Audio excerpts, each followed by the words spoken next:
Shoutout sa lahat ng mga kaibigan natin driver, tsaka dun sa mga nagtatanong, ano ba ang kaibahan ng mga transmission, yung ubos-ubos tsaka yung luhay-luhay. Ang ubos-ubos, kung 12 speed yan, ubusin mo muna yung low. Depende yan kung paano ka gumamit, ano? Kung mag-start ka sa primera, walang problema yan. Tapos, meron mga transmission na pwedeng iabang, pwede ring hindi, ano? Pagka tumutunog, pag inabang mo, halimbawa, nasa 6 talo ka, inabang mo, tapos tumunog yung transmission. So, ang ibig sabihin niya, may problema na yung transmission bago mo mahawakan yung track. So, ngayon, kung meron mga problema sa mga ganung sitwasyon, no?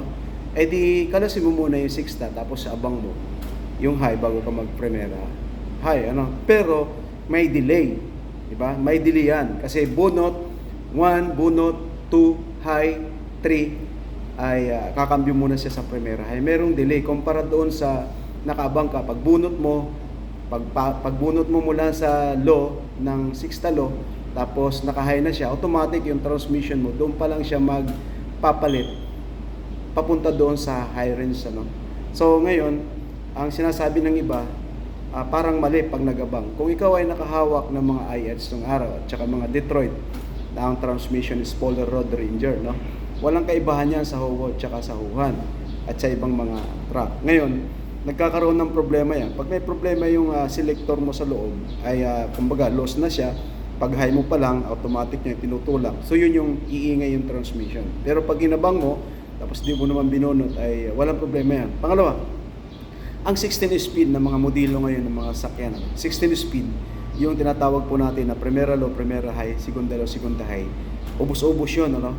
Bakit siya naging 16 speed? Kasi meron kang 8 papasukan. Equivalent is 2. Primera low, primera high, segunda low, segunda high. So, ibig sabihin, doon sa Lawrence mo na 4 na cambio na papasukan mo, ay ang bilang noon ay 8. No?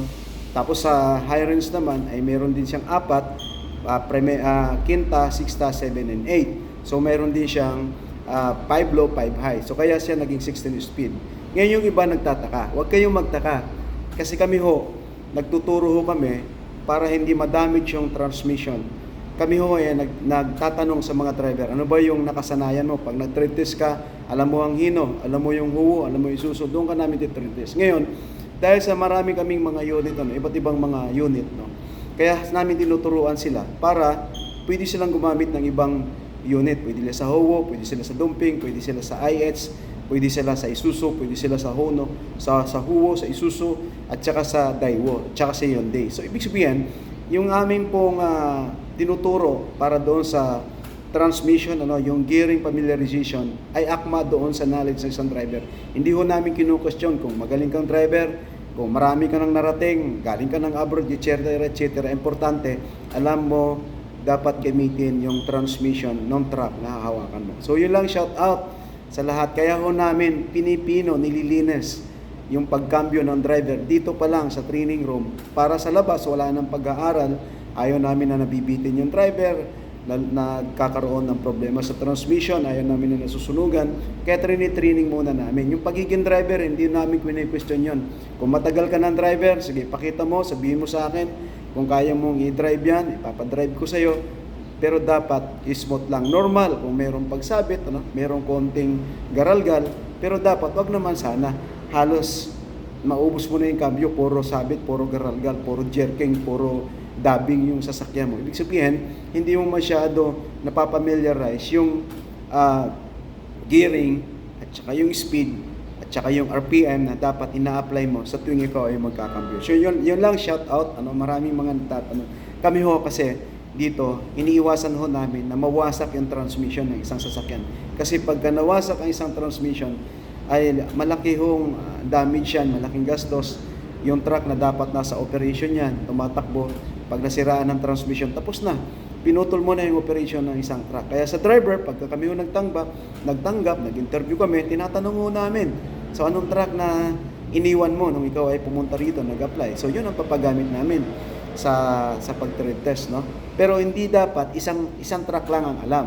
Kaya tinuturuan namin sila sa iba't ibang mga unit para doon sa familiarization sa gearing, para kung sakaling may problema yung unit niya at na UR ng 1 linggo, 1 buwan, pwede siyang gumamit ng ibang truck. At alam niya nang gamitin yun. Kasi dumaan siya sa tamang proseso, nagkaroon siya ng orientation, nagkaroon siya ng training, nagkaroon siya ng actual training. Titingnan ho namin kung meron siyang kapasidad o kakayanan na gamitin ng tama yung pagkakasunod-sunod ng gear. Yung shortcut, walang problema yan. Ginagawa ng maraming driver yan. Pero sana maiwasan lang yung pagkalabog at pagkasira ng mga transmission. So yun lang, shout out sa lahat ng ating mga followers, yung mga nagtatanong, yung mga nagsasabi na ang dami daw natin. Hindi tayo maraming alam, nakakaintindi lang po tayo sa iba't ibang mga transmission, kung Eaton Polar yan, kung Podor Road Ranger yan, 10 speed, Kintalok, Kintahay. So walang problema yan. Kung luhay-luhay yan, 10 speed na luhay-luhay. So ibig sabihin, kailangan lang natin alamin. Kung sasabihin, basic lang yan, madali lang. So walang problema. Alam kong magagaling kayong driver. Pero syempre, kami ho, nag-share kami ng knowledge, nagtuturo kami. Pangalawa, mayroong mga nagtatanong sa amin, paano ba gumamit. So ngayon, para isahan na lang, so gumagawa ako ng mga presentation, yung tungkol sa video, anong damang paggamit, para hindi lang yung nagtatanong, yung may message ko, na kung paano gamitin. Marami dyan, kahit kayo mga nagmumotor, nagdadrive sa traffic, makikita ninyo yung mga gumagamit ng iba't ibang mga shockman, pawpaw, mga huwo-huhan. Makikita mo yan sa arangkadahan, sa traffic. Makikita mo naglalagabugan yung mga transmission. Hindi ho pwede yun. Masisira yung transmission. Observe nyo, kung kayo ho nagmumotor araw-araw, obserbahan nyo yung mga truck dyan.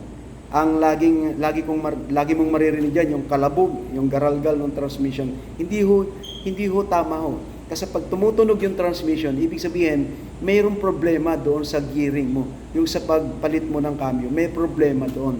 Ibig sabihin wala sa timing. Dapat smooth lang yan. Pag cambio ka, dapat walang ingay, may laman man o wala, downshift man yan o upshift.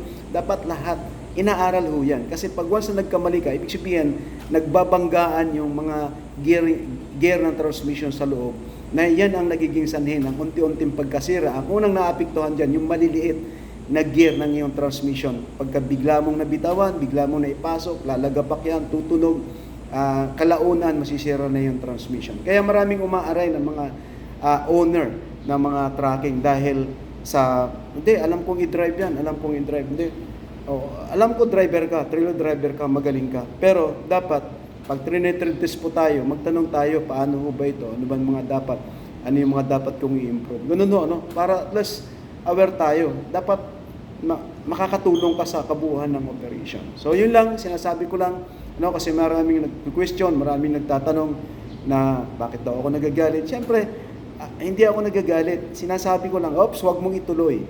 Kasi pag tinuloy niya yon, ibig sabihin, pwede maapektuhan yung transmission. Hindi ako magtuturo sa isang driver na gustong matuto na kailangan muna may masira para matuto kaming dalawa. Hindi. Pag alam kong masisira ang transmission, pinipigil ko na agad. Kaya minsan, hindi maalis na minsan tumataas yung boses ko, pero hindi ako galit. Hindi ako galit. Sinasabi ko lang, pinapaintindi ko lang na hindi pwede yung mga galawang gano'n na mali na, papasok mo pa. So, stop mo na. Pag alam mo na magkakaroon ng problema, yung pagkambyo ng isang trainee mo, stop mo na, wag mo nang ituloy. Kasi pag tinuloy mo yan at nagkamali siya ng bitaw ng clutch at mali yung kanyang gear na pinasok, pwedeng maapektuhan yung transmission. So, sa akin, bilang isang instructor driver, bilang nagtuturo, pinagkatiwalaan ng company, nagtuturo ako para wag masira yung transmission ng truck. Kasi paralisado na ang isang biyahe o isang operation na isang truck pagka once na nasira ang transmission. Dahil pinapayagan mo na, binunot niya tapos papasok niya sa mali, hindi ho namin papayagan yan. So yun lang, shoutout sa lahat ng mga nagtatanong at kami ho nagtuturo lang, tumutulong. Kaya nga ho, pag mayroon mga hindi masyadong kabisado yung pagkambyo, tinuturuan namin para maging driver siya. Turuan natin sila para sila matutong mag-drive ng mga ganyang mga truck, magkakaiba yung transmission. So yun lang, maraming salamat sa inyo and God bless us all. Tanong lang at pasensya na ho kayo, minsan talagang pagka-instructor driver ka, walang pinagkaiba sa mga teacher po yan. Na minsan, pagka talagang mayroong nakikitang mali, para ma-prevent lang yung pagkasira ng mga sasakyan, kailangan natin medyo magtaas ng konting boses. Pero hindi nangangulugan na nagagalit po tayo.